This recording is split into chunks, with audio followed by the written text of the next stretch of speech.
아들이 여자를 만나고 있다는 이야기를 처음 들었을 때 저는 솔직히 반신반의했습니다. 늘 무뚝뚝하고 바쁜 척만 하던 아이가 연애를 한다니 그게 사실일까 싶었지요. 아들은 어려서부터 감정을 잘 드러내는 성격이 아니었습니다. 무슨 일이 있어도 혼자 꾹꾹 참는 아이였으니까요. 그래서 더더욱 누군가를 만나고 있다는 말이 쉽게 와닿지 않았습니다. 그런데도 제 마음 한구석에서는 묘한 기대가 일렁였습니다. 혹시 정말로 아들의 마음을 열게 만든 사람이 나타난 건 아닐까? 혹시 그 아이가 우리 아들의 인생을 따뜻하게 바꿔줄 수 있는 사람이라면 어떨까? 그런 생각들이 조심스럽게 싹트기 시작했지요. 며칠 후 아들은 전화를 걸어왔습니다. 주말에 집에 들르겠다고 했습니다. 그리고 여자친구를 함께 데려가도 되겠냐고 조심스럽게 물었습니다. 저는 속으로 가슴이 두근거렸습니다. 그래, 당연하지. 데려오너라. 입으로는 담담히 말했지만 전화를 끊고 나서는 한참 동안 거실을 서성였습니다. 그날 이후 저는 이상할 정도로 분주해졌습니다. 식탁보를 새로 깔고 오래된 커튼도 한번 세탁해서 햇볕에 바싹 말렸습니다. 거실 장식장에 먼지가 조금이라도 쌓여 있는지 살펴보고 화분에 시든 잎까지 하나하나 다듬었습니다. 심지어 평소에는 잘 신경 쓰지 않던 제 옷차림까지 거울 앞에서 여러 번 확인했지요. 어머니가 깔끔하고 단정하시더라. 그런 인상을 주고 싶었습니다. 토요일 오후 현관 비밀번호가 눌리는 소리가 들렸습니다. 제 심장은 괜히 쿵쾅거리기 시작했습니다. 문이 열리고 아들이 들어섰습니다. 그 뒤로 조심스레 서 있던 한 여자가 고개를 숙이며 인사했습니다. 작은 목소리였지만 또렷했고 어깨를 곧게 펴고 서 있는 모습에서 단정함이 느껴졌습니다. 저는 웃으며 맞이했지만 순간 말을 잃었습니다. 사진으로만 보던 것보다 훨씬 단아하고 정돈된 인상이었거든요. 어쩐지 제 마음속 경계심이 살짝 누그러지는 걸 느꼈습니다. 아들은 제 눈치를 살피며 그녀를 소개했습니다. 그녀는 제 눈을 또렷이 바라보며 다시 한번 인사를 했습니다. 거실에 마주 앉아 차를 나누는 동안 저는 은근히 그녀의 말투와 태도를 살폈습니다. 말을 많이 하진 않았지만 한마디 한마디를 고르고 조심스럽게 내놓는 모습이 눈에 띄었습니다. 아들은 그런 그녀의 말을 살짝 웃으며 받아쳤고 그녀는 그런 아들을 부드럽게 바라보았습니다. 두 사람 사이에는 보이지 않는 공기가 있었습니다. 설명할 수 없지만 서로를 오래 알고 지낸 사람들만이 가질 수 있는 편안한 온기 같은 것이었지요. 그날 저녁 함께 식사를 하며 이런저런 이야기를 나눴습니다.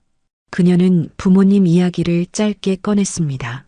작은 가게를 운영하시는데 요즘은 조금 힘드시다고 했습니다. 그 말에 아들은 잠깐 시선을 떨궜지만 금세 밝은 표정으로 대화를 이어갔습니다. 저는 그때는 깊게 생각하지 않았습니다. 그저 성실한 가정에서 자란 아이라는 인상만 받았을 뿐이었지요. 식사가 끝나고 아들과 그녀가 함께 집을 나설 때 저는 창가에 서서 그 뒷모습을 바라봤습니다. 둘이 나란히 걷는 모습이 묘하게 잘 어울렸습니다. 키 차이도 적당하고 걸음걸이도 비슷했고 무엇보다 둘 다 웃고 있었으니까요. 그 웃음이 참 오래간만에 보는 아들의 진짜 웃음 같았습니다. 그 순간 저는 깨달았습니다. 아들이 지금 정말 사랑에 빠졌다는 걸요. 그날 밤 잠자리에 누웠지만 좀처럼 잠이 오지 않았습니다. 마음속이 따뜻하면서도 이상하게 허전했습니다. 아들이 누군가를 만나고 있다는 사실이 기쁘면서도 이제 곧 제품을 완전히 떠나 새로운 가정을 꾸릴지도 모른다는 생각이 문득문득 스쳤습니다. 아이를 키우며 수없이 상상했던 장면이지만 막상 그 순간이 다가오니 마음이 어수선했습니다. 며칠 후 아들은 진지한 얼굴로 다시 찾아왔습니다. 거실에 앉자마자 말을 꺼냈습니다. 그녀와 결혼하고 싶다고 했습니다. 저는 놀라기도 했지만 마음 한켠에서는 이미 짐작하고 있었습니다. 아들의 눈빛이 그랬으니까요. 그 눈빛은 흔들리지 않았습니다. 저는 조용히 고개를 끄덕였습니다. 그리고 아들에게 물었습니다. 정말 확신이 드니? 아들은 망설임 없이 대답했습니다. 네, 저 사람 아니면 안 될 것 같아요. 그 대답에 저는 결국 미소를 지었습니다. 아들이 그렇게까지 단호하게 말하는 걸 처음 봤습니다. 그 순간 제 마음속의 망설임이 사르르 녹았습니다. 그래, 이 아이가 우리 가족이 되는 것도 나쁘지 않겠다. 그렇게 저는 고민 없이 그들의 결혼을 허락했습니다. 결혼을 허락한 그날 이후 집안 분위기는 한층 들떠 있었습니다. 아들은 결혼 이야기를 꺼내고 난 뒤로 이전보다 훨씬 부지런해졌습니다. 회사 일이 아무리 바빠도 틈틈이 예식장 상담을 받으러 다니고 웨딩 촬영 날짜를 조율하고 신혼집을 알아보느라 동분서주했습니다. 늘 야근과 업무에 지쳐 피곤해하던 아들이었는데 그 시기에는 이상하리만치 생기가 돌았습니다. 저는 그런 아들을 바라보며 참 많은 생각을 했습니다. 아이가 자라는 걸 매일 곁에서 봐왔지만 한 번도 이렇게까지 성숙한 얼굴은 본 적이 없었습니다. 책임이라는 것이 사람을 바꾸는 걸까요? 말없이 휴대전화로 일정표를 확인하고 곧장 상대 부모님께 예의를 갖춰 전화를 거는 모습이 낯설 정도였습니다. 하지만 그 낯설미 싫지 않았습니다. 조금 서운하면서도 기특했습니다. 며느리가 될 아이도 바쁘기는 마찬가지였습니다. 아들은 주말마다 그녀와 함께 예식 관련 미팅을 다녀왔습니다. 한 번은 웨딩드레스를 고르러 가는 날이라며 사진을 몇 장 보내왔는데 그 사진 속 그녀의 모습은 참 곱고 차분했습니다. 화려한 장식도 없이 단정한 드레스를 입었는데 어쩐지 그 모습이 그녀와 꼭 닮아 있었습니다. 저는 그 사진을 휴대전화 앨범에 저장해두고 한참을 들여다보았습니다. 이 아이가 이제 우리 집의 식구가 되는구나. 그런 실감이 비로소 밀려오더군요. 결혼식 당일 아침, 저는 새벽부터 눈을 떴습니다. 머리를 단정히 말리고 차분한 색의 한복을 입으며 스스로에게 몇 번이고 다짐했습니다. 오늘은 눈물을 보이지 말자고요. 기쁜 날에 괜히 제가 울어버리면 분위기를 망칠까봐 걱정이 됐습니다. 식장은 이미 사람들로 붐볐습니다. 하객들이 웅성거리는 소리, 음악 소리, 꽃장식 사이를 바삐 오가는 안내 직원들의 발걸음, 그 모든 것들이 아득하게 느껴졌습니다. 아들은 대기실에서 거울을 보며 넥타이를 고쳐 매고 있었는데 제 눈에는 어느새 훌쩍 커버린 아이처럼 보였습니다. 그 순간 마음 한쪽이 살짝 저릿했습니다. 결혼식은 순조롭게 진행됐습니다. 서로의 손을 꼭 잡고 서 있는 아들과 그녀를 바라보며 저는 속으로 기도했습니다. 부디 이 아이들이 서로에게 끝까지 좋은 사람이 되어주기를, 앞으로 어떤 어려움이 오더라도 서로의 편이 되어주기를, 그런 바람을 수없이 되뇌며 예식을 지켜보았습니다. 그날 저녁 집에 돌아오는 길, 저는 묘한 공허함에 잠겼습니다. 이제 아들은 제 곁에 머무르지 않을 겁니다. 이제 그 아이의 곁에는 제가 아닌 누군가가 함께할 것입니다. 그 사실이 당연한 것임에도 마음 한편이 허전하고 서운했습니다. 하지만 이내 웃음이 나왔습니다. 이런 허전함쯤은 기꺼이 견딜 수 있을 것 같았습니다. 아들이 진심으로 행복하다면 말이지요. 결혼 후 아들과 며느리는 신혼집으로 들어갔습니다. 저는 일부러 자주 연락하지 않으려 애썼습니다. 혹여 간섭처럼 느껴질까 조심스러웠기 때문입니다. 한동안은 그저 두 사람이 보내오는 사진과 짧은 안부 인사만으로도 충분히 안심이 됐습니다. 몇 달 동안 둘은 정말 사이좋게 지냈습니다. 가끔 주말이면 함께 집에 들러 식사를 했는데 그때마다 집안의 웃음소리가 가득했습니다. 아들은 그녀의 접시에 반찬을 덜어주고 그녀는 아들의 숟가락을 챙기며 다정하게 말했습니다. 그런 모습을 보며 저는 마음속 깊은 곳까지 따뜻해졌습니다. 이제 이 아이도 제대로 된 가정을 꾸렸구나. 그렇게 생각하니 세상에 더 바랄 게 없었습니다. 시간이 조금 더 흐르자 두 사람은 한층 더 안정되어 보였습니다. 생활 패턴도 맞춰지고 각자의 일을 하면서도 서로를 배려하는 모습이 자연스러웠습니다. 아들은 이전보다 표정이 한결 부드러워졌고 며느리는 예전보다 훨씬 여유로워졌습니다. 저는 두 사람이 이렇게 평화롭게 살아갈 것이라고 굳게 믿었습니다. 이제 걱정할 일이 하나도 없다고 스스로를 안심시키기도 했습니다. 그때까지만 해도 저는 전혀 알지 못했습니다. 그 평화로움의 뒤편에서 조용히 금이 가기 시작한 무언가가 있었다는 걸요. 처음엔 정말 아무렇지도 않아 보였습니다.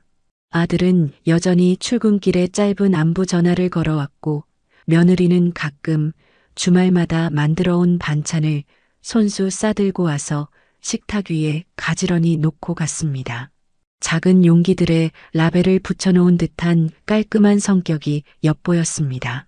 그 모습을 보며 저는 속으로 흐뭇해했습니다. 참 알뜰하고 살뜰한 아이구나.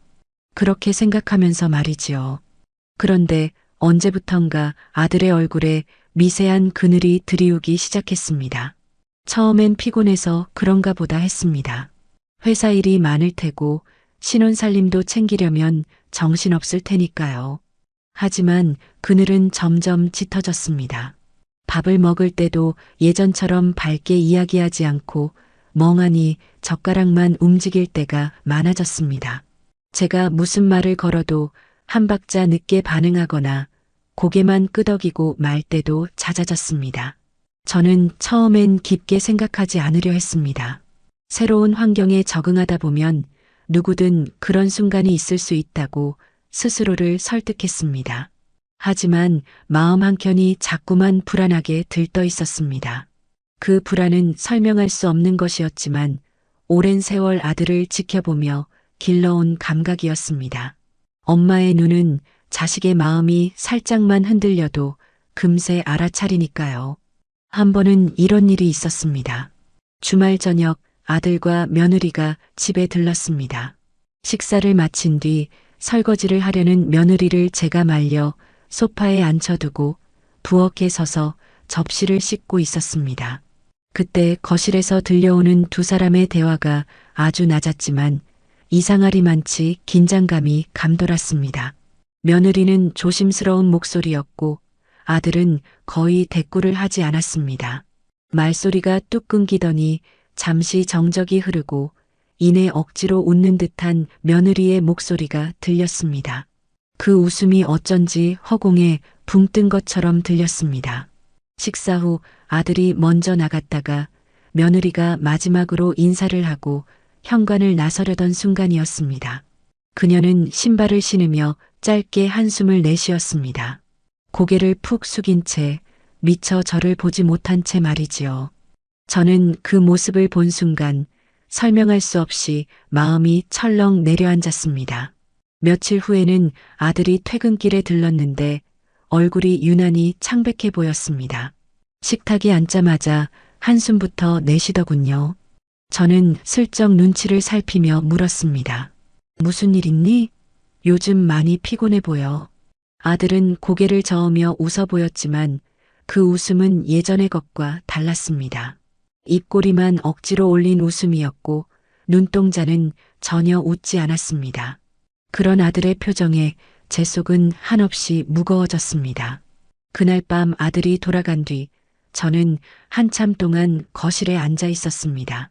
불을 끄지 못하고 텅 빈 소파만 바라보다가 새벽이 훌쩍 지나서야 겨우 눈을 붙였습니다. 무언가 좋지 않은 기운이 아주 천천히 그러나 확실히 우리 아이를 잠식하고 있다는 느낌이 들었기 때문입니다. 그 무렵부터 아들은 종종 전화를 받으러 베란다로 나가곤 했습니다. 집에 놀러 왔을 때도 그랬고 주말에 잠시 들렀을 때도 그랬습니다. 통화 내용을 듣지는 못했지만 돌아올 때마다 얼굴이 한층 굳어져 있었습니다. 주머니에 손을 찔러 넣고 말없이 고개를 떨구고 있는 그 뒷모습은 제가 알던 아들의 모습과 너무 달랐습니다. 저는 그제야 마음속 깊이 불길한 예감을 품게 됐습니다. 겉보기엔 여전히 두 사람의 생활은 평온해 보였습니다.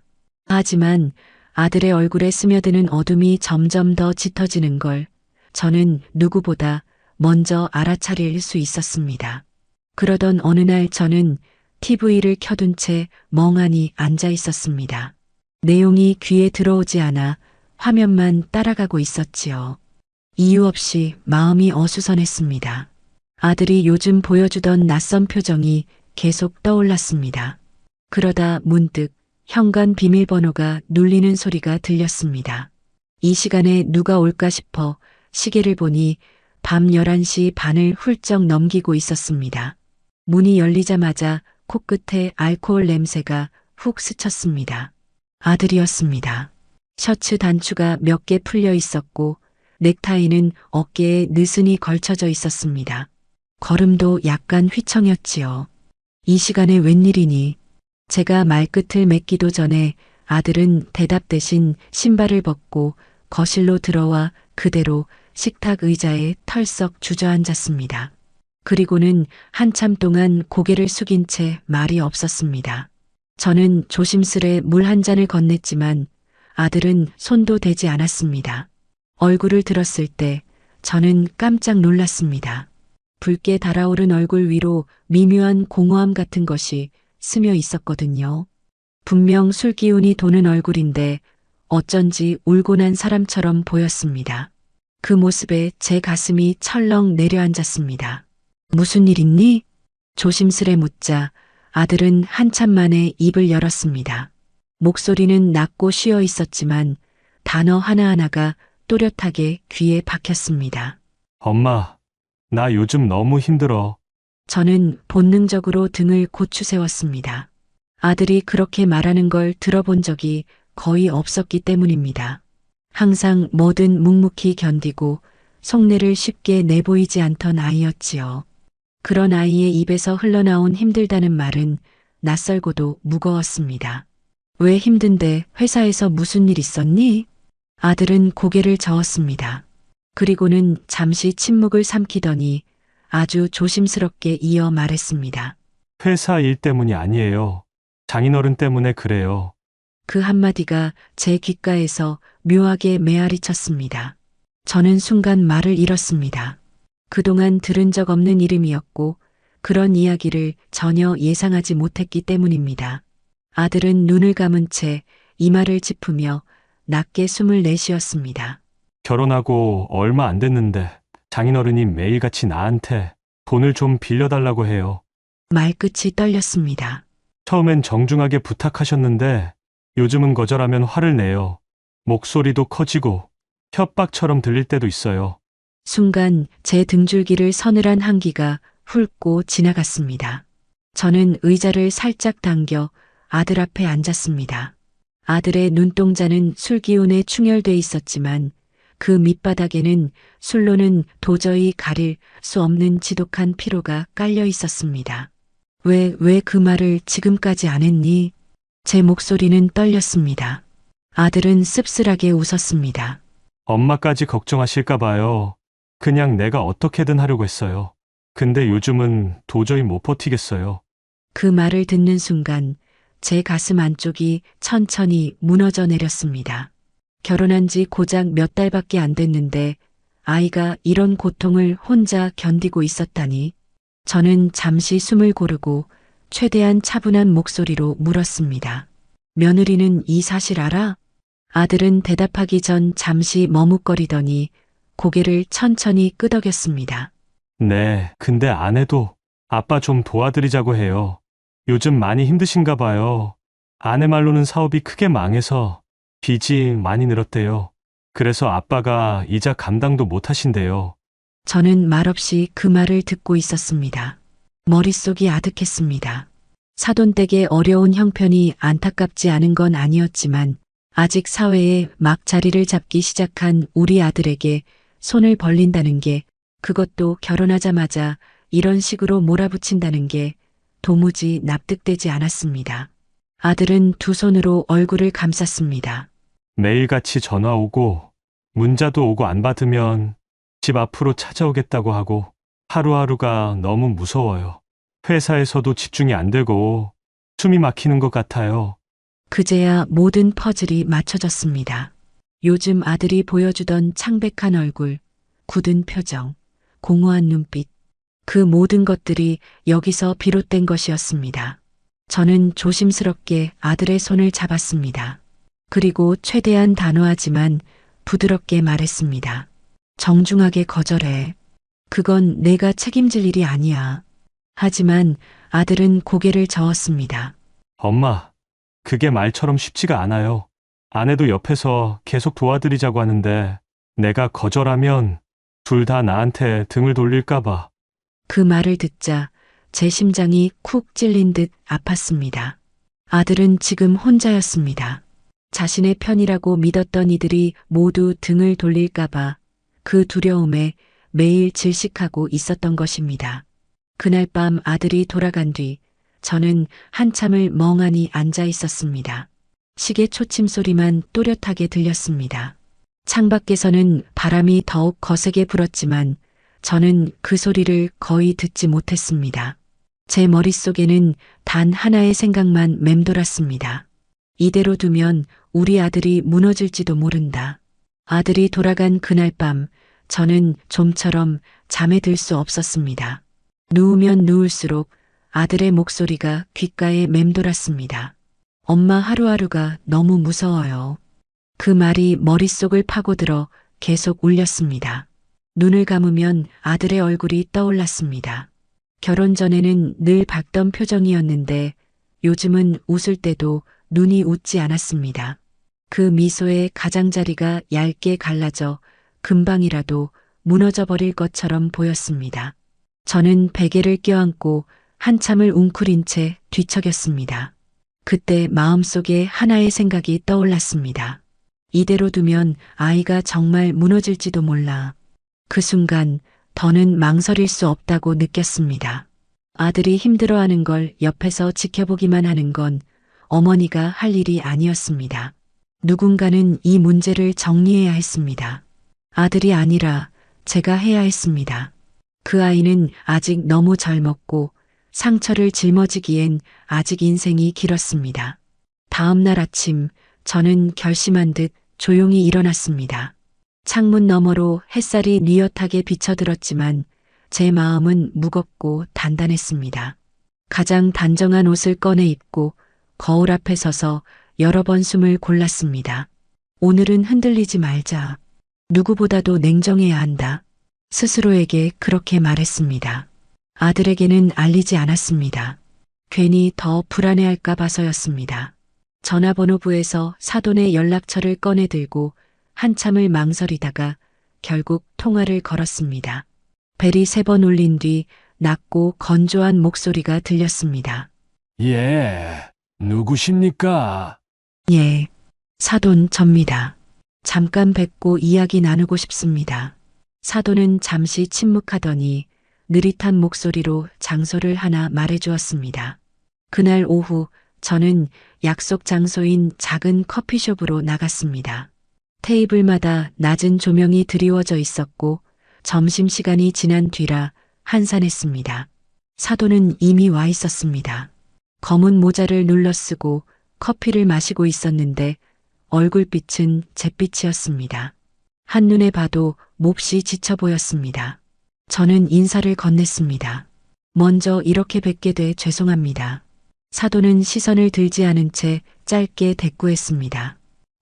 저는 잠시 마음을 가다듬고 본론을 꺼냈습니다. 우리 아이가 요즘 많이 힘들어합니다. 그제야 사돈은 천천히 시선을 들었습니다. 눈동자는 피곤했고 안색은 굳어 있었습니다. 힘든 건 다 마찬가지 아닙니까? 낮게 깔린 목소리였습니다. 저는 잠시 멈칫했지만 곧 침착하게 이어 말했습니다. 결혼한 지 얼마 되지도 않았습니다. 아직 자리를 잡기도 전에 이렇게 큰돈 이야기를 들으니 마음이 무겁습니다. 우리 아이에겐 그런 여유가 없습니다. 결혼 자금으로 가진 돈은 거의 다 썼습니다. 그 말을 하자 사돈의 표정이 미묘하게 일그러졌습니다. 큰돈, 그 정도도 못 도와주나요? 한 식구가 됐으면 어려울 때 돕는 게 당연한 거 아닙니까? 목소리가 한 톤 높아졌습니다. 저는 손끝이 살짝 떨렸지만 애써 웃음을 유지하며 말했습니다. 저희 아들은 아직 대출 한 푼 없는 신혼입니다. 빚을 내서까지 도울 수 있는 처지가 아닙니다. 그러자 사돈은 커피잔을 탁 내려놓았습니다. 잔이 살짝 흔들리며 소리가 났습니다. 대출 받으면 되지 않습니까? 젊으니 금방 갚을 수도 있잖아요. 그 말에 저는 한순간 숨이 막히는 듯 했습니다. 이 사람에게는 그게 아무렇지 않은 제안일지 몰라도 제게는 아들을 빚더미에 올려놓겠다는 말로 들렸습니다. 사위에게 빚을 지우면서까지 도움을 받겠다는 게 그게 옳은 일이라고 생각하십니까? 제 목소리는 더 이상 부드럽지 않았습니다. 사돈은 눈썹을 찌푸리며 몸을 앞으로 기울였습니다. 안 도와주면 이혼시킬 겁니다. 순간 주변의 모든 소리가 사라진 것 같았습니다. 커피 머신 소리도, 작은 음악도, 사람들의 낮은 대화 소리도 아무것도 들리지 않았습니다. 그저 제 앞에 앉은 이 사람의 입에서 흘러나온 그 한마디만이 머릿속에서 쩌렁쩌렁 울렸습니다. 이혼. 저는 겨우 입술을 떼며 되물었습니다. 지금 뭐라고 하셨습니까? 사돈은 두 팔을 엇갈려 깍지 낀 채로 단호히 말했습니다.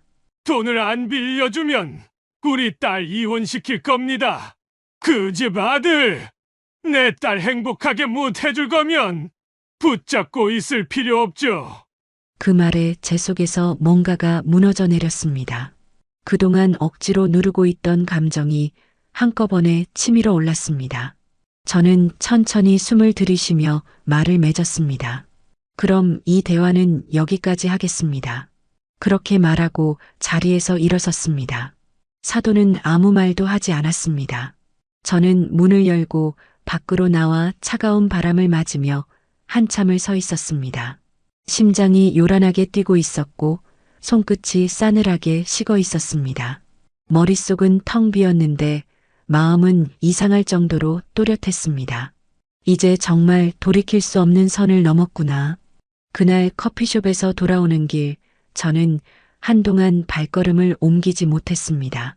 차가운 바람이 얼굴을 스쳤지만 머릿속은 뜨겁게 울렸습니다. 사돈의 마지막 말이 계속 귓가에 남아 있었습니다. 안 빌려주면 이혼시킬 겁니다. 그 말은 단순한 분노의 표현이 아니었습니다. 그의 얼굴에는 위기감이 아닌 묘한 결의 같은 것이 서려 있었습니다.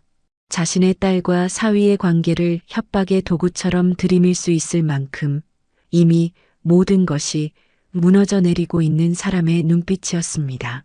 하지만 그런 이유가 있다고 해도 제 아들을 그렇게까지 몰아붙이는 건 도저히 용납할 수 없었습니다. 집으로 돌아온 뒤 저는 말없이 부엌에 앉아 있었습니다. 식탁 위에 놓인 시계 초침이 또각또각 소리를 냈지만 시간은 전혀 흐르지 않는 것 같았습니다. 밤이 깊도록 불을 끄지 못했습니다. 마음속에서 무언가가 서서히 금이 가듯 갈라져 나가고 있었지요. 며칠이 흘렀습니다. 그동안 아들은 연락이 뜸했습니다. 예전 같으면 하루에 한 번쯤은 전화로 안부를 묻거나 잠깐 들러 저녁을 같이 먹고 갔을 텐데 이번에는 이상할 정도로 소식이 없었습니다. 저는 일부러 먼저 전화하지 않았습니다. 혹시 또 무언가를 숨긴 채 괜찮다고 말할까봐 괜히 더 마음만 다칠 것 같았기 때문입니다. 그렇게 조심스럽게 지켜보던 어느 날 저녁 아들의 이름이 휴대전화 화면에 떴습니다. 저는 순간 가슴이 철렁 내려앉았습니다. 벨소리가 유난히 길게 울리는 것 같았습니다. 전화를 받자마자 아들의 숨소리가 들려왔습니다. 무겁고 거칠고 떨리는 숨소리였습니다. 엄마, 목소리는 낮고 힘이 없었습니다. 저는 본능적으로 등을 고추 세웠습니다. 무슨 일이야? 목소리가 왜 그래? 잠시 침묵이 흐른 뒤 아들의 목소리가 터져 나왔습니다. 장인어른이 또 돈 얘기를 했어요. 이번엔 아예 노골적으로 말했어요. 안 빌려주면 이혼시킨다고. 그 말이 떨어지자마자 저는 입술을 꼭 깨물었습니다. 사돈이 저에게 했던 그 말, 그가 정말로 그 생각을 버리지 않았다는 걸 이제야 확실히 알 수 있었습니다. 그리고 아들의 목소리가 더 작아졌습니다. 아내도 이혼하자고 했어요. 순간 저는 아무 말도 할 수 없었습니다. 휴대전화 너머로 들려오는 아들의 숨소리만이 귀에 쿵쿵 울렸습니다. 아내가 아빠한테 돈 안 빌려주면 이혼하자고 했어요. 그 말 듣는데 진짜 숨이 막혔어요. 저는 소파 팔걸이를 꽉 움켜쥐었습니다. 손끝이 차갑게 식었습니다. 아들이 이어 말했습니다. 엄마, 나 이제 모르겠어요. 매일매일이 지옥 같아요. 회사에서도 아무 생각도 안 나고 퇴근해서 집에 가는 게 너무 무서워요. 그 말에 제 가슴이 찢어지는 것 같았습니다. 아들은 더 이상 그 집에서 사랑받는 남편도 가족의 일원도 아니었습니다. 단지 돈을 끌어낼 대상으로만 취급받고 있었던 것입니다. 저는 한참 동안 말을 고르다 조심스럽게 입을 열었습니다. 아들아, 내 곁에 지금 누구도 내 편이 아닌 것 같구나. 차라리 이혼을 하고 그 집안과 멀어지는 게 나을 수도 있어. 그 말을 하면서도 가슴 깊은 곳이 쓰렸습니다. 결혼은 소중한 인연이고 쉽게 말할 수 없는 일이지만 지금 이 상황은 인연이 아니라 굴레에 가까웠습니다. 아들이 다시 숨을 몰아쉬며 낮게 대답했습니다. 엄마 말이 맞는 것 같아요.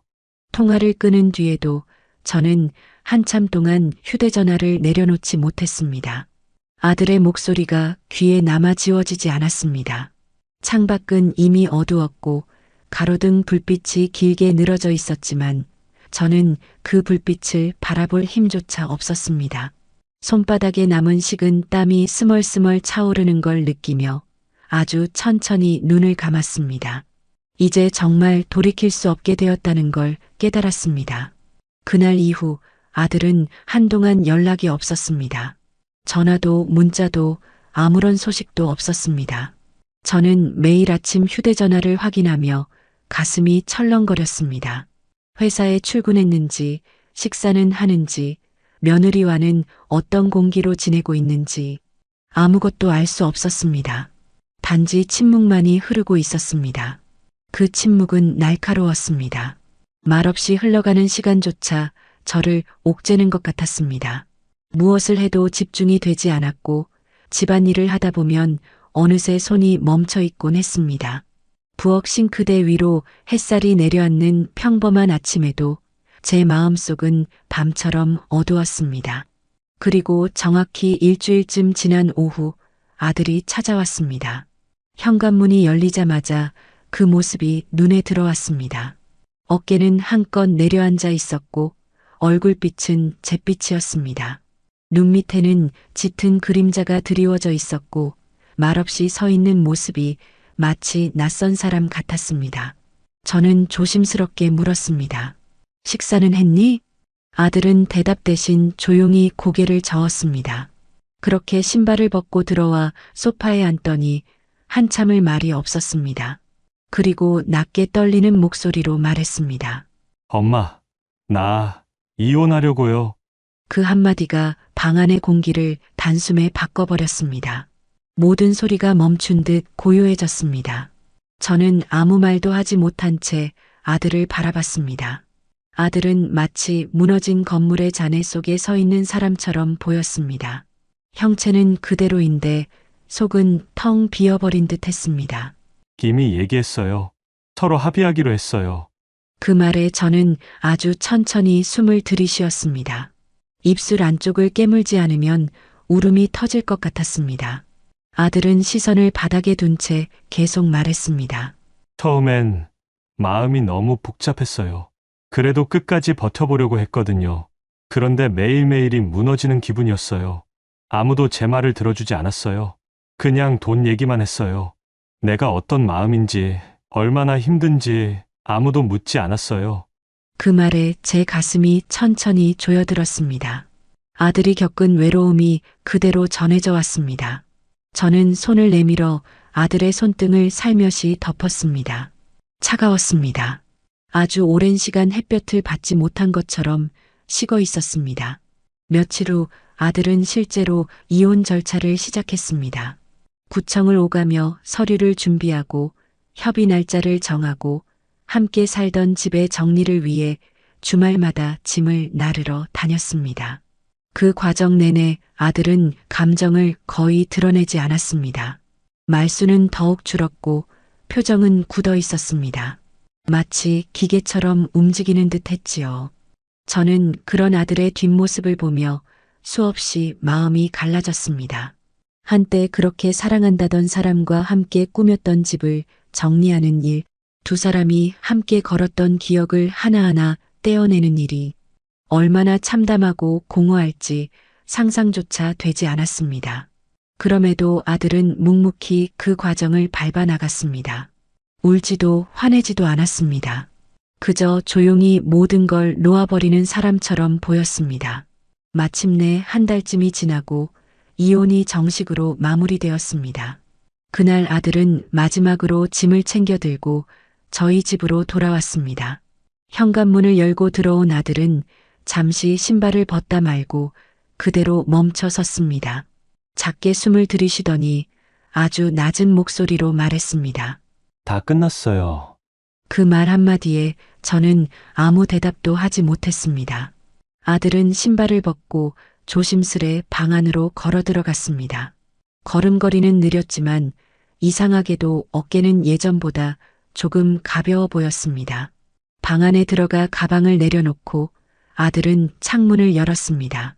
늦은 오후 햇살이 방 안으로 스며들었고 그 빛 속에서 아들은 한참 동안 가만히 서 있었습니다. 그 얼굴은 오래도록 무너져 있던 사람이 처음으로 숨을 쉬기 시작하는 얼굴이었습니다. 그 순간 저는 비로소 안도의 숨을 아주 천천히 내쉴 수 있었습니다. 모든 것이 무너졌지만 그래도 아들은 아직 제 곁에 있었으니까요. 아들이 이혼을 마치고 집으로 돌아온 지 사흘쯤 지나던 날이었습니다. 그동안 아들은 거의 말이 없었지만 표정은 전보다 한결 차분해졌습니다. 아침에 눈을 뜨면 간단히 밥을 먹고 오래된 책장을 정리하거나 낡은 사진 앨범을 꺼내보곤 했습니다. 아주 작은 것들이었지만 저는 그 모든 모습이 고맙고 안도됐습니다. 비로소 아이가 다시 숨을 쉬기 시작하는 것 같았으니까요. 그날 오후 저는 마당에 작은 화분을 옮기고 있었습니다. 늦봄 햇살이 담장을 타고 내려앉아 바닥을 금빛으로 물들이고 있었습니다. 바람에 나뭇잎이 바스락거리는 소리가 잔잔하게 깔려 있었지요. 그런데 그 평화로운 공기를 가르며 갑자기 낮고 두드리는 소리가 들렸습니다. 현관문을 두드리는 소리였습니다. 저는 손에 묻은 흙을 털고 현관으로 나갔습니다. 문을 열자 그 앞에 서 있는 사람을 보고 순간 굳어버렸습니다. 사돈이었습니다. 그는 전과는 전혀 다른 모습이었습니다. 구겨진 셔츠, 반쯤 풀린 넥타이, 초췌한 얼굴, 무엇보다도 눈빛이 완전히 바뀌어 있었습니다. 예전처럼 날카롭거나 오만하지 않았습니다. 텅 빈 듯 무너져 내린 눈빛이었습니다. 잠깐 이야기 좀 할 수 있겠습니까? 목소리는 거의 들릴락 말락한 속삭임이었습니다. 저는 한참을 말없이 서 있다가 천천히 고개를 끄덕였습니다. 거실로 안내하자 그는 조심스럽게 들어와 식탁 의자에 앉았습니다. 손은 계속 무릎 위에서 떨리고 있었고 눈동자는 바닥만 응시했습니다. 잠시 정적이 흘렀습니다. 그리고 그가 아주 천천히 입을 열었습니다. 제가 잘못했습니다. 그 한마디에 저는 눈을 깜빡였습니다. 그의 어깨가 크게 들썩였습니다. 숨을 고르려는 듯 두 손으로 얼굴을 감싸 쥐었다가 다시 천천히 내렸습니다. 그때 왜 그런 말을 했는지 저도 모르겠습니다. 미쳤던 것 같습니다. 이혼시키겠다고 오빠까지 하고 저는 그냥 너무 급했습니다.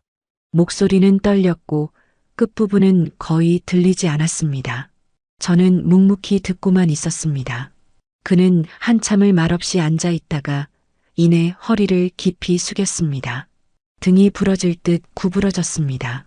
이혼 취소해주면 안 되겠습니까?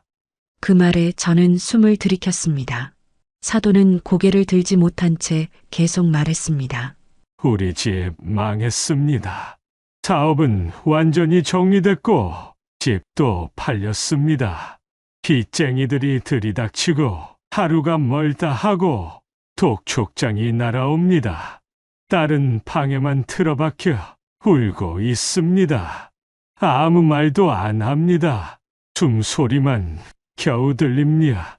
밥도 안 먹고 밤새 울다가 쓰러져 자고 다시 울고 그 아이가 이렇게까지 무너질 줄은 몰랐습니다. 그의 어깨가 작게 떨렸습니다. 저는 그저 살고 싶어서 발버둥 친 건데 그 발버둥이 결국 제 딸을 다 부쉈습니다. 사위까지 전부 다요. 이제는 정말 아무것도 남은 게 없습니다. 말 끝에 그는 손으로 얼굴을 가렸습니다. 굵은 숨소리가 손가락 사이로 새어나왔습니다. 저는 눈을 감았습니다. 눈꺼풀 밑에서 묵직한 감정이 소용돌이쳤습니다. 한때 저를 위협하듯 소리치던 그가 지금은 한 줌 무너진 사람으로 제 앞에 앉아 있었습니다. 분노도 원망도 그 순간만큼은 아무 소용이 없었습니다. 그저 처참한 몰락이 눈앞에 놓여 있을 뿐이었습니다. 이혼은 이미 끝났습니다. 제 목소리는 낮았지만 또렷했습니다. 그 아이는 이제 겨우 다시 숨쉬기 시작했어요. 사돈은 그 말에 고개를 천천히 떨구었습니다. 눈물이 뚝하고 바닥에 떨어졌습니다. 알고 있습니다. 너무 늦었다는 것도 압니다. 그래도 혹시나 해서 혹시나. 그는 그렇게 중얼거리듯 말한 뒤 한참 동안 조용히 앉아 있다가 마지막으로 고개를 깊이 숙이고 천천히 자리에서 일어섰습니다. 그가 현관문을 열고 나가는 순간까지 저는 한마디도 하지 못했습니다. 문이 닫히고 난 뒤 거실엔 깊은 정적만이 남았습니다. 저는 식탁 옆에 서서 한참을 움직이지 못했습니다. 모든 것이 이미 끝났지만 아직도 끝나지 않은 것처럼 가슴 한구석이 묘하게 무거웠습니다. 사돈이 돌아간 뒤 집안은 한동안 숨죽인 듯 조용했습니다. 문이 닫히고 나자 남겨진 공기마저 축축하게 가라앉는 것 같았습니다. 저는 한참을 식탁 옆에 서서 움직이지 못했습니다. 사돈이 남기고 간 말들이 머릿속에서 계속 맴돌았습니다. 이혼 취소해주면 안 되겠습니까? 그 말이 공허하게 맴돌며 무거운 돌덩이처럼 가슴 깊이 내려앉았습니다. 현관 근처에 남아있던 희미한 술 냄새, 떨리던 그의 손, 고개를 들지 못한 채 떨구던 어깨, 그 모든 모습이 눈앞에서 쉽게 지워지지 않았습니다. 한때 아들을 위협하듯 소리치던 사람이 무너진 사람처럼 발끝을 질질 끌며 돌아가는 뒷모습을 보며 저는 묘한 허탈함에 휩싸였습니다. 이제 와서 후회한들 돌이킬 수 없다는 걸 그도 알고 있을 텐데 저는 한숨을 길게 내쉬며 부엌으로 가 물을 한 컵 마셨습니다. 찬물이 목을 타고 내려가면서도 속이 서늘해지지 않았습니다. 아들에게 이 사실을 말해야 할지 말아야 할지 한참을 망설였습니다. 이제 겨우 마음을 추스르기 시작한 아이에게 이 이야기가 또다시 마음의 균형을 무너뜨릴까 두려웠습니다. 하지만 숨긴다고 사라질 일이 아니었습니다. 아들이 언젠가 다른 경로로 듣게 된다면 오히려 더 깊은 상처가 될 수도 있었습니다. 저는 결국 조심스럽게 이야기하기로 마음을 정했습니다. 그날 저녁 아들은 거실 소파에 앉아 있었습니다. 무릎에 담요를 올려놓고 조용히 책을 보고 있었는데 표정은 한결 편안해 보였습니다. 빛바랜 스탠드 불빛 아래서 그의 얼굴엔 오랜만에 평온이 깃들어 있었습니다. 그 모습이 오히려 제 마음을 더 무겁게 했습니다. 저는 아들 맞은편에 조용히 앉았습니다. 한참을 말없이 있다가 조심스레 입을 열었습니다. 오늘 내 장인어른이 다녀갔단다. 아들은 책을 덮지도 않은 채 시선을 천천히 들었습니다. 눈동자가 살짝 흔들렸습니다. 정말요? 목소리는 낮았지만 그 안엔 억눌린 무언가가 잠깐 스쳤습니다. 저는 고개를 끄덕였습니다. 이혼 취소해달라고 하더구나. 아들은 잠시 멍하니 저를 바라보다가 시선을 창가로 돌렸습니다. 창밖엔 저녁 노을이 천천히 사그라지고 있었습니다. 주황빛이 커튼 틈 사이로 스며들며 방 안을 붉게 물들였습니다. 그 빛 속에서 아들의 표정은 무표정에 가까웠습니다. 감정이 사라진 얼굴처럼 보였지만 저는 그 침묵이 얼마나 무거운지 알 수 있었습니다. 한참 후 아들이 아주 낮게 말했습니다. 이제 와서요? 목소리는 담담했지만 그 밑바닥엔 깊은 피로가 깔려 있었습니다. 저는 조심스럽게 말했습니다. 너한테 이 말 전하는 게 맞는지 많이 고민했다. 하지만 혹시라도 나중에 다른 데서 듣게 되면 더 아플까봐. 아들은 고개를 끄덕였습니다. 다시 책을 펼쳤지만 시선은 활자 위에 머무르지 않았습니다. 손가락이 종이 위에서 잠깐 떨리더니 천천히 멈췄습니다. 엄마, 그 집 생각하면 아직도 숨이 막혀요. 아들은 책을 덮으며 아주 작게 중얼렀습니다. 다시 돌아가면 예전처럼 웃을 수 없을 것 같아요. 그 말을 들은 순간 제 안에 걸려있던 마지막 망설임이 조용히 내려앉았습니다. 아들은 이미 마음을 정리한 사람이었습니다. 되돌릴 여지도 미련도 남아있지 않았습니다. 저는 고개를 끄덕이며 부드럽게 대답했습니다. 그래, 이제는 내가 편안한 곳에서 숨 쉴 수 있으면 됐다. 아들은 대답하지 않았지만 눈을 감고 조용히 숨을 내쉬었습니다. 그 숨소리는 아주 미약했지만 분명 전보다 한결 가벼워져 있었습니다. 며느리 아버지가 다녀간 지 사흘쯤 지났을 무렵이었습니다. 그 며칠 동안 집안에는 묘한 정막이 깔려 있었습니다. 아들은 여전히 조용했지만 예전처럼 어두운 표정은 아니었습니다. 가끔 마당에 나가 햇볕을 쬐며 차를 마시기도 했고 방 안 책상에 앉아 무언가를 오래 써내려가기도 했습니다. 그런 작은 모습 하나하나가 저에겐 기적처럼 느껴졌습니다. 한번 무너졌던 아이가 다시 조금씩 자신의 삶을 회복하고 있었으니까요. 그날 오후 오래 알고 지내던 지인이 전화를 걸어왔습니다. 근처에서 작은 식당을 하는 분이었는데 다짜고짜 낮은 목소리로 물었습니다. 혹시 사돈댁 소식 들으셨어요? 저는 순간 가슴이 철렁 내려앉았습니다. 아니요, 무슨 일이 있나요? 짧은 침묵 끝에 지인의 목소리가 이어졌습니다. 파산 신청했답니다. 집도 정리하고 지금은 친정 식구들도 다 흩어졌대요. 그 한마디가 귀에 맴돌며 서늘하게 내려앉았습니다. 저는 한동안 말이 나오지 않았습니다. 수화기 너머로 들려오는 지인의 말소리가 멀게만 느껴졌습니다. 한때 저희 아들을 벼랑 끝으로 몰아넣던 그 집안이 이제는 스스로 무너져 내렸다는 사실이 도무지 실감나지 않았습니다. 전화를 끊고 거실로 돌아오니 아들이 소파에 앉아 있었습니다. 탁자 위에는 따뜻한 차가 식어가고 있었고 아들은 책장을 넘기다 말고 저를 바라봤습니다. 저는 잠시 망설이다가 조용히 입을 열었습니다. 내 장인어른 집 파산 신청했대. 아들은 짧게 눈을 깜빡였습니다. 표정엔 놀람도 분노도 없었습니다. 그저 잠시 아주 짧은 숨을 들이쉬고는 시선을 떨구었습니다.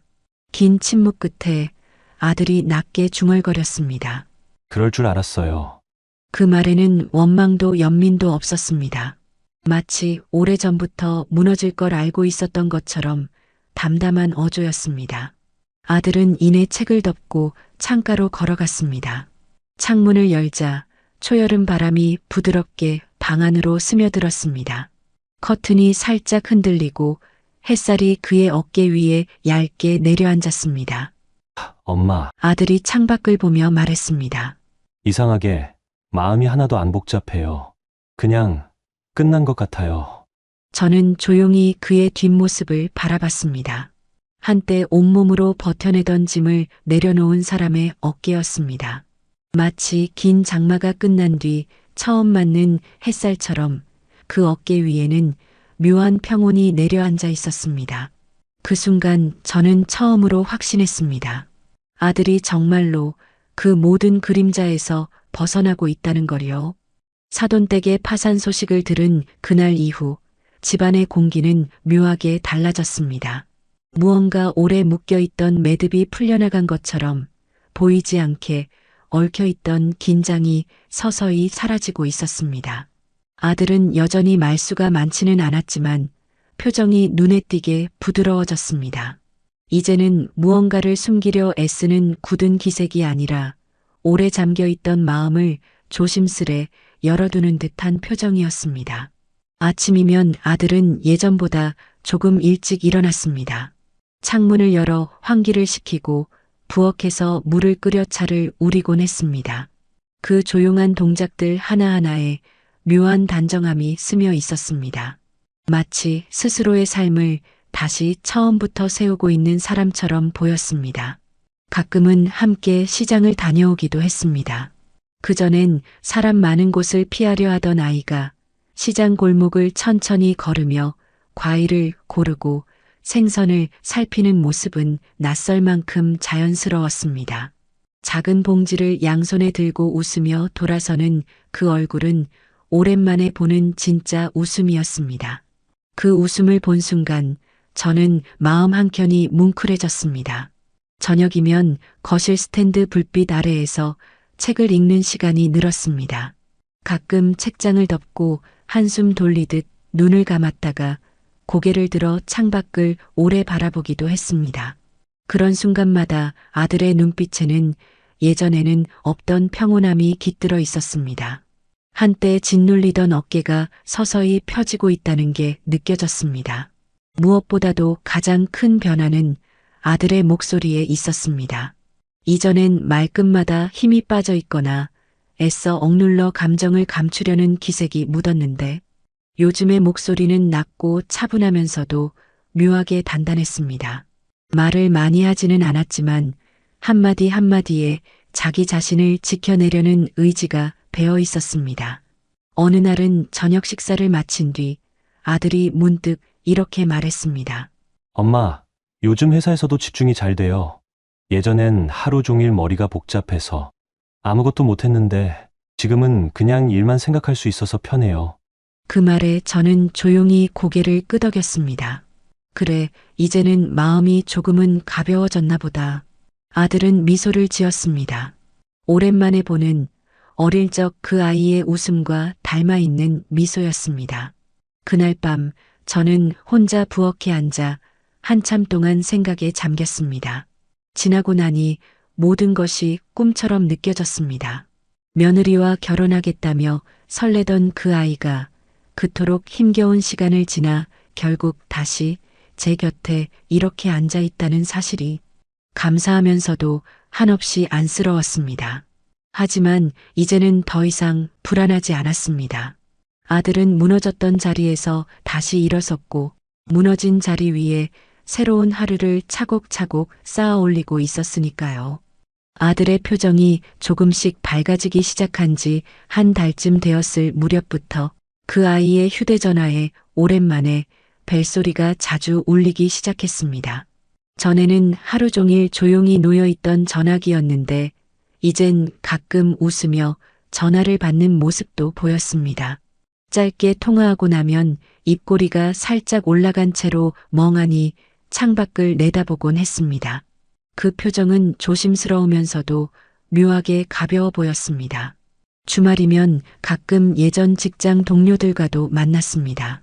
처음엔 어색해하며 나가기 싫어했지만 다녀올 때마다 표정이 한결 편안해졌습니다. 돌아오는 길에 작은 케이크나 간단한 간식을 사오기도 했습니다.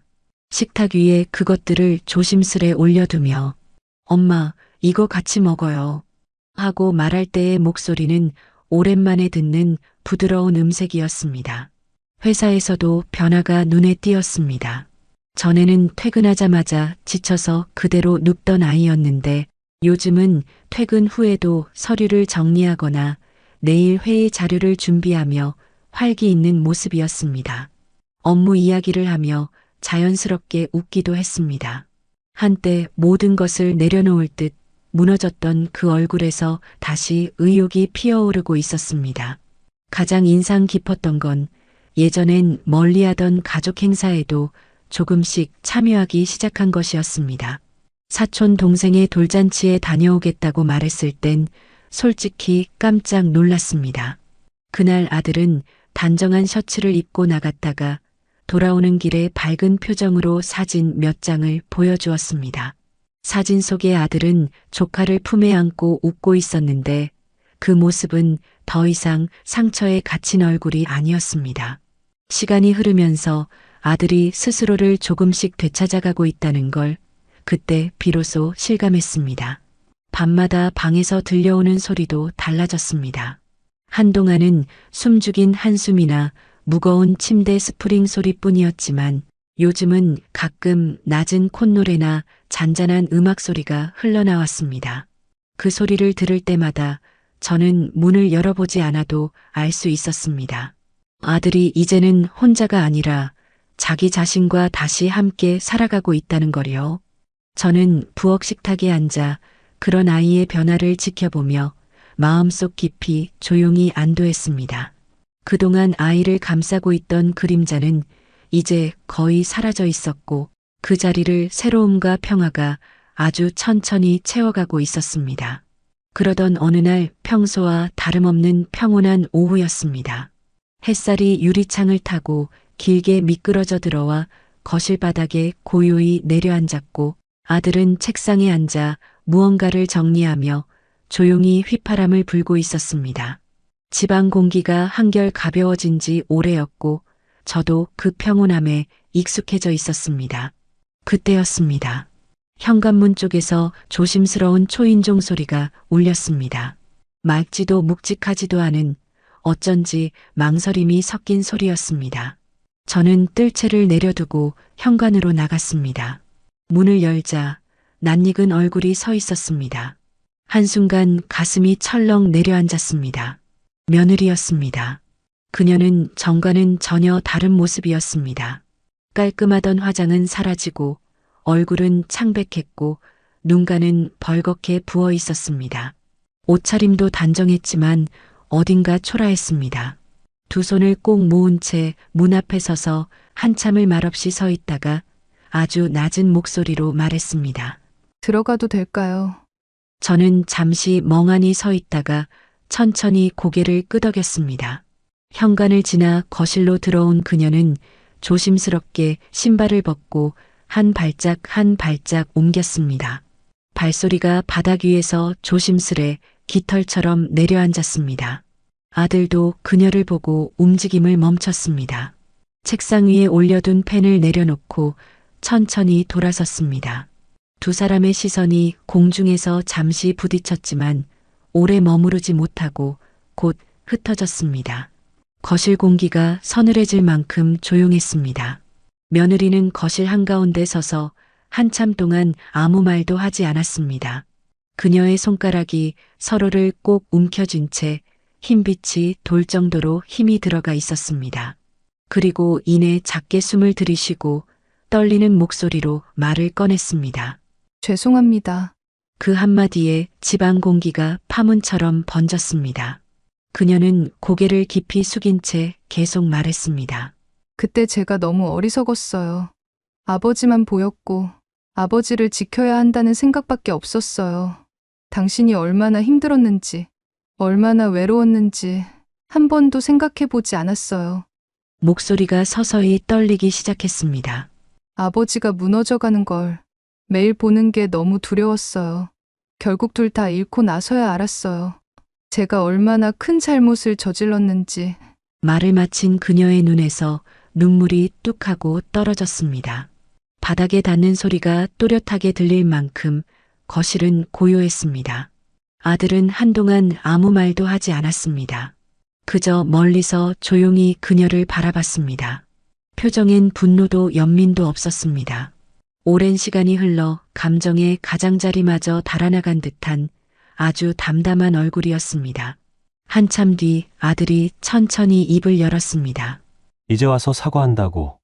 예전으로 돌아가진 않아요. 목소리는 낮고 단단했지만 싸늘하지는 않았습니다. 하지만 내가 그걸 알게 됐다면 그걸로 됐어요. 며느리는 고개를 숙인 채 흐느낌을 삼켰습니다. 그녀의 어깨가 작게 떨렸습니다. 저는 두 사람을 번갈아 바라보았습니다. 가슴 한쪽이 묘하게 저렸습니다. 한때 사랑하고 믿었던 이들이 서로를 망가뜨린 뒤 이렇게 조용히 마주 서 있는 모습이 안쓰럽고도 서글펐습니다. 저는 조용히 자리에서 일어나 부엌으로 갔습니다. 주전자에 물을 올려놓으며 마음속으로 아주 천천히 숨을 골랐습니다. 이제는 누구도 다그치지 않아도 될 시간이라는 걸 그제야 조금 실감할 수 있었습니다. 주전자에서 김이 오르기 시작했을 무렵 거실에서는 여전히 아무 말도 들리지 않았습니다. 저는 찻잔에 물을 따르며 일부러 서두르지 않았습니다. 오래 묵은 먼지가 내려앉듯 방 안의 공기도 천천히 가라앉고 있었으니까요. 잠시 후 며느리가 조심스럽게 몸을 돌렸습니다.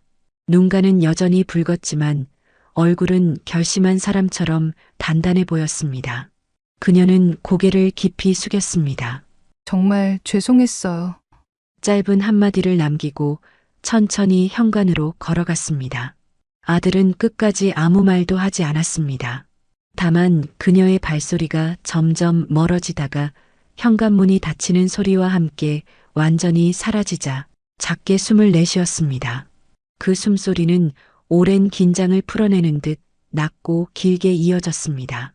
저는 따뜻한 차를 들고 거실로 돌아와 아들 앞에 앉았습니다. 그는 창밖을 바라보고 있었습니다. 늦은 오후 햇살이 기울어 벽을 타고 길게 내려앉고 있었습니다. 그 빛이 그의 옆모습을 스쳐가며 부드럽게 물들였습니다. 마음 괜찮니? 제가 조심스럽게 묻자 아들은 잠시 눈을 감았다가 천천히 고개를 끄덕였습니다. 내 이상하리만큼 마음이 조용해요. 그 목소리에는 쓸쓸함도 분노도 없었습니다. 그저 오래된 겨울이 끝난 뒤 맞이한 첫 햇살처럼 묘하게 부드럽고 고요했습니다. 아들은 찻잔을 두 손으로 감싸쥐었습니다. 손끝에 닿은 온기를 느끼며 한참 동안 말없이 있었습니다. 그리고 아주 낮게 중얼거렸습니다. 예전에는 왜 그토록 매달렸는지 모르겠어요. 지금 돌아보면 그때의 저는 사랑보다 두려움에 붙잡혀 있었던 것 같아요. 잃을까 봐 두려워서 끝까지 붙잡았던 것 같아요. 그 말을 들으며 저는 천천히 숨을 들이쉬었습니다. 아들이 이렇게까지 차분하게 과거를 말할 수 있다는 사실이 그 어떤 말보다도 그가 회복됐다는 증거처럼 느껴졌습니다. 저는 잔잔히 웃으며 대답했습니다. 사람이 때론 잃어봐야 보이는 게 있단다. 그때는 보이지 않던 것들이 다 지나고 나서야 또렷해지는 거지. 아들은 조용히 고개를 끄덕였습니다. 그리고 찻잔을 들고 한 모금 마셨습니다. 뜨거운 김이 그의 얼굴 앞으로 살짝 피어올랐다가 이내 사라졌습니다. 그 순간 저는 오래 걸려 굳게 닫혀있던 무언가가 비로소 조용히 풀려나고 있음을 느꼈습니다. 거실 한켠에 들이운 햇살은 서서히 사그라지고 있었지만 우리 둘 사이의 공기는 전보다 훨씬 더 따뜻했습니다. 며느리가 다녀간 날로부터 며칠이 흘렀습니다. 그 며칠 동안 집안의 공기는 묘하게 고요했습니다. 무겁지도 가볍지도 않은 고요함이었고 마치 오랜 비가 그친 뒤 땅속 깊은 곳에서부터 스며 나오는 습기처럼 조용히 마음을 적셔오는 느낌이었습니다. 아들은 그 사이 한층 달라져 있었습니다. 매일 아침 창문을 열고 햇빛을 들이는 것이 습관처럼 되었고 식사도 빠뜨리지 않고 챙겼습니다. 예전엔 무언가를 시작하기 전에 오래 머뭇거리던 아이였는데 요즘은 결심이 선 듯한 눈빛을 자주 띠곤 했습니다. 그날 저녁 아들은 부엌에 들어와 식탁 맞은편에 조용히 앉았습니다. 식탁 위에는 아직 따뜻한 국과 밥이 놓여 있었고 김이 서서히 피어올라 천천히 퍼지고 있었습니다. 아들은 한참을 말없이 있다가 숟가락을 내려놓으며 제 눈을 바라봤습니다. 엄마, 목소리는 낮고 또렷했습니다. 저 이젠 제대로 다시 살아보려고요. 그 한마디에 저는 살짝 눈을 깜빡였습니다. 아들의 얼굴에는 예전엔 없던 단단함이 깃들어 있었습니다. 그는 이어 천천히 말을 이었습니다. 예전엔 그저 버티는 게 전부였던 것 같아요. 눈앞에 닥친 하루를 견디는 것밖에 생각 못했어요. 그런데 이젠 버티는 게 아니라 만들어보고 싶어요. 제 삶을요.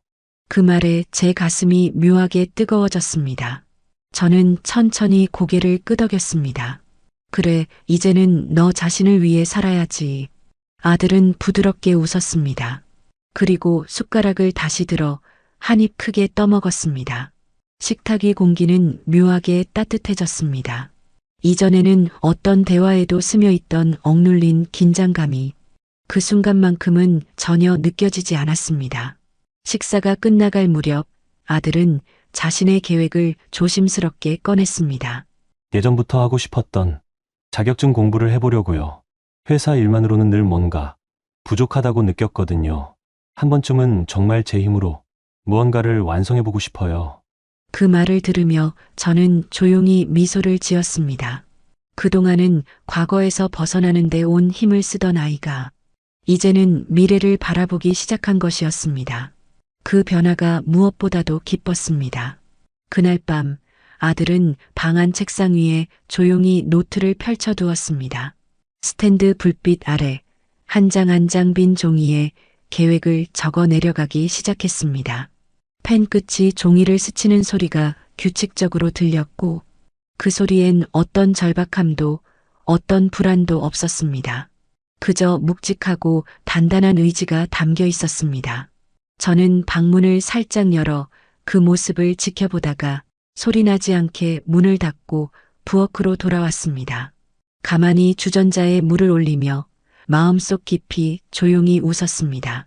이제야 비로소 제 아이가 진짜 자신의 삶을 시작하려 한다는 걸 느낄 수 있었기 때문이었습니다. 그 후로 아들은 정말 눈에 띄게 달라졌습니다. 아침이면 햇살이 들기 전에 일어나 책상 앞에 앉았고 매일 일정한 시간에 공부하고 운동하며 스스로의 하루를 단정히 세워나갔습니다.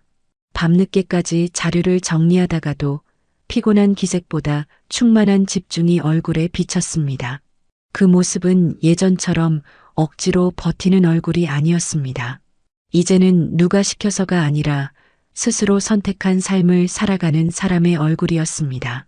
가끔은 퇴근 후 들른 회사 근처 카페에서 함께 공부하는 친구들과의 사진을 보여주기도 했습니다. 사진 속 아들은 환하게 웃고 있었고 옆에 앉은 동료들도 모두 편안한 얼굴이었습니다. 그 모습은 더 이상 상처에 묶여있던 사람이 아니었습니다. 한때 모든 것을 잃은 듯 무너졌던 그 아이가 이제는 웃으며 사람들 속에 섞여 있다는 사실이 저에게는 무엇보다 큰 위로였습니다. 어느 날 저녁 아들은 방 안 책상에 펼쳐둔 노트 위에 마지막 줄을 꾹 눌러 쓰고는 펜을 내려놓으며 조용히 미소를 지었습니다. 그 순간 저는 부엌에서 설거지를 멈추고 몰래 그 모습을 바라보았습니다. 노을빛이 창문을 타고 들어와 그의 어깨 위에 고요히 내려앉고 있었고 그 빛 속에서 아들의 옆모습은 참으로 단단하고 평화로워 보였습니다. 저는 그때 깨달았습니다. 상처는 결코 사라지지 않지만 그 위에도 삶은 다시 자라난다는 것을요. 한때 무너진 자리에서도 사람은 다시 일어설 수 있다는 것을 제 아들이 몸소 보여주고 있었던 것입니다. 그날 밤 아들은 방에 불을 끄고 조용히 제 방문을 두드렸습니다. 엄마, 오늘 하루 참 좋았어요. 짧은 한마디였지만 그 속엔 모든 것이 담겨 있었습니다. 저는 미소를 지으며 고개를 끄덕였습니다. 그래, 정말 잘하고 있어. 아들은 그렇게 조용히 웃고 자기 방으로 돌아갔습니다. 복도 끝까지 이어지는 그 발소리가 한결 가벼웠습니다. 저는 창문을 열었습니다. 밤바람이 서늘하고 부드럽게 불어와 커튼을 살짝 흔들었습니다. 길었던 겨울이 완전히 지나가고 집 안가득 새 계절의 공기가 스며드는 것 같았습니다. 모든 것이 끝난 자리에 새로운 하루가 조용히 시작되고 있었습니다. 그리고 저는 그 조용한 시작을 바라보며 마음 깊숙이 아주 천천히 웃었습니다.